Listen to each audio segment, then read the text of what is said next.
our best personal finance habits that have changed our lives. Yes, they have to be big to make it onto this episode. I guess the long and the short of it is that like the human brain isn't set up to be a good long-term investor. Yeah. And so how do we correct for that is we try and build habits. You try and take the thinking and the decision-making out of it as much as possible. Yeah. And that's what we're going to talk about today. Those habits that we've really ingrained in our lives that have changed our financial futures. Well, I want to start with this one, Ren, because the only way to build habits, I believe, with your personal finance is to actually be engaged with your money. That's a good one. I find that far too many people just don't know the basics of their financial setup. And what I mean by that is like blindly having set up subscriptions and never reviewing them. They just not knowing where your money's going, not tracking a single thing, not having a savings plan, not conscious of the debts that you might be racking up, just not even looking at your super fund. Like there are plenty of things that you can do in the world of finance, but just getting paid and then having one card and just living life through that, I think get out of that habit. Yeah. Start engaging with your money. Anyone can build wealth regardless of their starting balance. And the small decisions you make can have huge impacts, hundreds of thousands of dollars, millions of dollars over the long term. Even if, you're making an average salary or less than average salary, it's like you still have the control to achieve the financial goals that you want. But yeah, it does require people engaging with their finances and with the system more generally and understanding how it all works. Yeah, well, that was my second point. It's like engage with your money. I think that's a habit that will change your life. But then once it's kind of hand in hand, become educated with your money. And by that, I mean, we've been super fortunate to do this podcast for 8 years. Yeah. Like we've literally learnt a shitload. Yeah. That has changed our lives. That's genuinely changed our lives. But that's not to say you have to do a podcast for 8 years to become educated. Like there's so much free content out there that you can become educated with. Once you start understanding concepts like the power of compounding, understanding that if you just have your money in a bank account, inflation's going to eat away at it. Like those sorts of things, understanding how to take risks, understanding what you can invest in, like those are concepts that will genuinely change your life. And I think if you get in the habit of continuing to engage and educate, you're already beating a lot of people. Yeah. So I'm going to start with one that I imagine we both are going to want to talk about, which is automation. Definitely. Yeah. Yeah. We speak about this a lot, but it is so important. It's so simple, and yet so many people don't do it, which is these days, every step in your finance setup, I guess, doesn't need to be a habit that you repetitively do. It can be something that you've set up to automatically do in the background. Yeah. We get paid on a Monday here. On a Tuesday, I have automatic transfers set up from the bank account that I get paid into all my different accounts, spending, investing, saving, the like. And then on Wednesday with my broker, I have automatic investments set up to buy a consistent amount of my core index ETFs. Like that is no thinking required, take my brain out of it. There's no, is this a good time to invest? Should I invest in something else? Maybe I'll wait, It is just automated, and so it takes all of the thinking out of it. It goes back to what you said in the intro. It is a safeguard against pre-built human conditioning. Yeah. Like the fear of loss, FOMO, like all of those cognitive biases that have been built in over thousands of years. Automating as much of your process as possible takes away a lot of that. Yeah. I mean, the capability hasn't always been there, but there's no reason you shouldn't be doing it now. Yeah. And that's a big one that I think both of us really think is important for everyone, regardless of where you are financially. What other habits stand out to you? Getting into the habit of living below your means is going to be the best thing you can do to start building wealth. And I think it goes to your point earlier, Ren, where anyone can do it. You just have to be able to spend less than you earn, and the world is your oyster. Yeah. Because if you can spend less than you earn, every month you're going to have something that you can put to work in the market. Yeah, And definitely. then that's all you need to get started, is just something small to get going. So get into the habit of living within your means.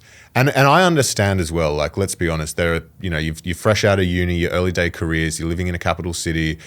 Cost of living is expensive.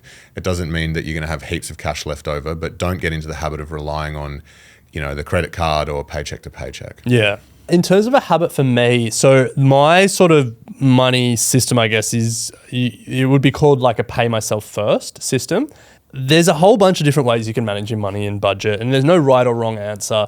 But for me, this works where rather than living, the fortnight before I get paid again, and then whatever's left over, I invest. When I get paid, I automatically put money into investments just because I know that whatever is in an accessible account probably gets spent. Yeah. And so paying yourself first is this idea that whatever your goals are, whatever your financial priorities are, pay them first. So for me, it's investing. So put that money in first before you then figure out spending and all of the rest, and then live off the difference. And that way you're not subject to a big night dragging money out from the account and then all of a sudden you're not investing that fortnight, Yeah. And that comes down to the automation as well. Like, that can happen all without you lifting a single finger. I would say those two things are, they're separate. Like, you can have a different way of managing your money and still automate a lot of it. Yeah. But for me, like, the combination of paying myself first and automating it all has been the real unlock to just really consistent and quite aggressive amounts of investing. Yeah. In the sense that I try and put like a meaningful amount of money in. Yeah. And then I just try and live on a shoestring. Yeah. Well, Well, you're not a big spender when it comes to it anyway, really. Yeah, Like, I've never been a big spender. Yeah, and I think, and that's a great starting place to be. Yeah. If you have to work on that to begin with, obviously that's the place to start. But like, you're not fire in the sense of living on white bread and baked beans. Yeah. Yeah, it's funny though, because it's like on one hand I say whatever's in my account I would spend, and then on the other hand I say I'm not a big spender. If there's money accessible, I'll find ways to spend it on I don't even know what. Yeah. But it's not like I'll buy new shoes or new clothes You're or not like buying a watch. I don't, I'm not like trying to buy a car or like I don't have big purchases but yeah. Just like day-to-day living. Yeah, just hit the pub. shit. All right, Ran, let's close out with a few more personal finance habits that have changed our lives. One for me was getting out of the need to rely on consumer debt as soon as possible. Yes. I used credit cards at university, and it really was a drag and a suck on my ability to save and invest. I leveraged the opportunity to do balance transfers to then have 12 months interest-free to pay off credit cards. I went hard for a year and got that done and have never looked back in terms of consumer debt. I think the sooner you realize how much of a suck it is on your financial foundations, the better. Yeah, but you do use credit cards still. I do use credit cards now. It's that secret sports bet account. Not true. I do use credit cards now, but that's because of everything that we've spoken about, like my financial setup and my management and my emotions. I'm never in debt on those. I'm living below my means. No, you pay it off every month. You are in debt on it. Well, I'm living, but like I'm still living within my means. Yeah. Like a habit for me on consumer debt and credit cards in particular is I just avoid it. And it is always, it's tough because then like we'll go on a golf trip or like, we'll go away or whatever. And all of a sudden, all you guys are paying on points. And it's like, damn it, I don't have any points. And so I always get a bit of jealousy, a bit of FOMO. But I had credit cards back in the day. And I remember getting the Coles credit card because you got double points using the Coles credit card on Coles shops. Oh, yeah. And then as a Coles employee, you also got double points again. So it was like quadruple Flybuys points. And so I was like, oh, hell yeah. But then it was like, I'd be paying it off and then there'd be 1 month where I didn't quite have enough to pay it off. And then all of a sudden there becomes like a snowballing thing. And it never got to a point where it was bad, but it was enough to know that it wasn't good. Yeah. And it was just enough to know that like I'm whatever it was, like 19% interest on whatever is still way too much for me. So just because I knew that I didn't want to add that complication, and so I just avoid credit cards for that reason. Yeah. And get jealous every time people have points. Yeah, fair point. I think it is the right thing to do, is to avoid it as much as possible. Yeah. Absolutely. So I've got one more to close it out, and this is how I review my portfolio. So every quarter I do a portfolio review, and I do it in a Google Sheet, and I've got tabs for each previous quarter. There's platforms like ShareSite, which are great, and they just give you real-time performance reporting and everything you need. But I still do this quarterly review because I really like the process of having to systematically work through my accounts and be like, this is what I own, this is how much I've made on it, and like really force myself to reflect on, do I still want to own it? Yeah.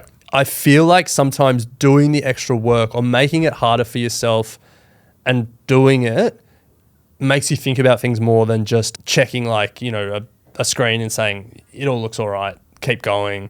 And so I still, like, I'm using ShareSite now. We spoke about that in an earlier episode here. Yeah. But I'm still going to do that quarterly review process to really like have a more granular understanding of exactly what's there. Yeah, I mean, it just comes back to the engagement piece as well. It's just like being engaged. You're going to make better decisions by doing that. Yeah, creating a structure where you're forced to think about the decisions you're making Yeah. is how I would describe it. Yeah, absolutely.